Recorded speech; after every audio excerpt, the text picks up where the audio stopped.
நம்ம வீட்டாண்ட கலர் கோழி குட்டி வந்தது. 2 கோழி குட்டி வாங்கினோம்.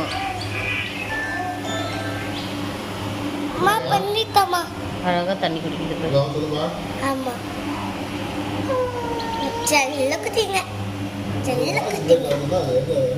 தண்ணி குடிக்குது. அமைதியா இருக்கு.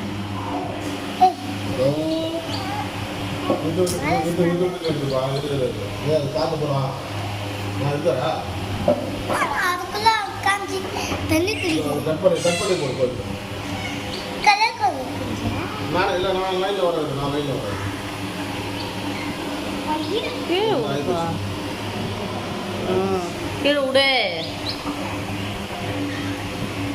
அது ஒயிட் தான் அழகா தண்ணி குடிச்சுக்கினே இருக்குடா.